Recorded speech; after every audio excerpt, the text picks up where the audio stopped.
So আজকে basically একটা বিষয় নিয়ে কথা বলতে চাই, সেটা হলো তোমরা যারা বাংলাদেশের বিভিন্ন ইনস্টিটিউটে যারা পড়াশোনা করতেছো, এইচএসসি শিক্ষার্থী আছো তোমরা যারা, বা ডিপ্লোমা শেষ করছো তোমরা, তো তোমরা অনেকে আর কি বলো যে ইউরোপের কান্ট্রিগুলোতে যাওয়ার জন্য।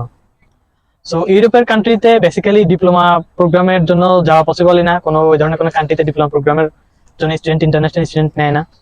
সো বিএসসি প্রোগ্রাম, মাস্টার্স এবং পিএইচডির জন্য যাওয়া যায়।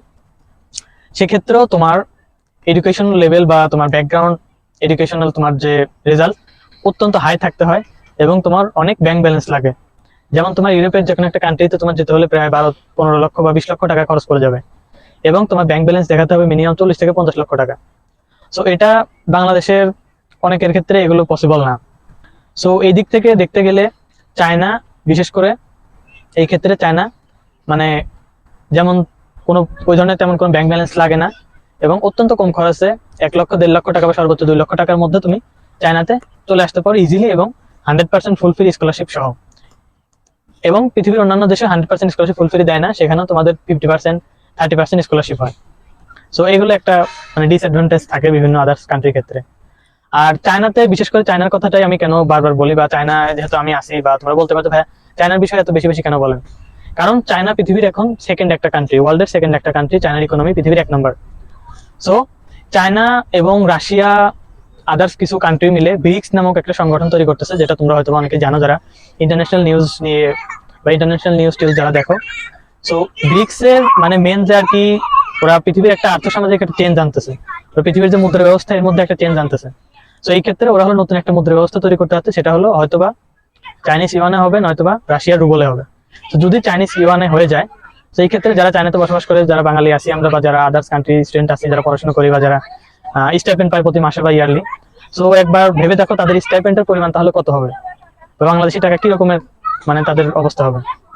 এখনই একটা স্টুডেন্ট যারা এখানে বিএসসি কমপ্লিট করে, ডিপ্লোমা কমপ্লিট করে জব সেক্টরে ঢুকে, তাদের বেতনে মিনিমাম 1.5 লক্ষ টাকা বাংলাদেশি টাকা পড়ে যায়। সো এইটা যদি বাস্তবায়িত হয়ে যায়, তো ভাবো তাহলে তখন তাদের বেতন কত দাঁড়াবে। সো এটা একটা হিউজ একটা ফিউচারে একটা অ্যাডভান্টেজের একটা জায়গা চায়না। অনেকেই তোমরা মনে করো যে চায়নাতে খাবার দাবার অত্যন্ত খারাপ, অনেক মানে খারাপ খাবার দাবার তারা খায়। এটা টোটালি ভুল ধারণা। আমি যখন ছিলাম তখন আমারও এটা আর কি মনে করতাম বা দেখতাম ইউটিউবে বা বিভিন্ন ভিডিওতে। তো এখানে আসার পরে আমার ধারণাটা পুরোপুরি চেঞ্জ হয়ে যায়। চায়না ওই ধরনের কোনো খারাপ খাবার দাবার তারা খায় না, ওগুলো জাস্ট ইউটিউবে ভিডিও শো করানোর জন্য এগুলো দেখানো হয়।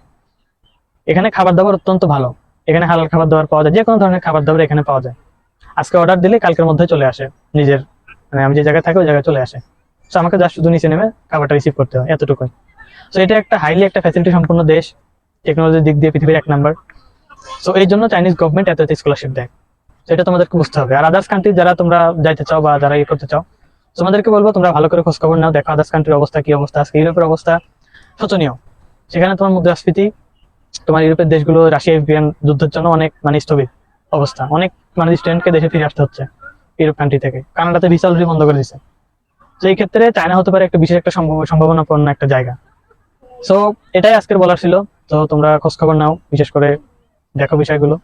তো তোমরা চায়নাতে যারা আসতে যাচ্ছ বিএসসি তে অথবা ডিপ্লোমাতে অথবা মাস্টার্স পিএইচডি করতে, তো তোমরা যে কোনো ধরনের হেল্প লাগলে আমার সাথে কন্ট্যাক্ট করতে পারো, আমার হোয়াটসঅ্যাপ নাম্বার দেওয়া থাকবে, তো তোমরা যোগাযোগ করতে পারো। তো সে পর্যন্ত ভালো থেকো, সুস্থ থেকো, আল্লাহ হাফেজ।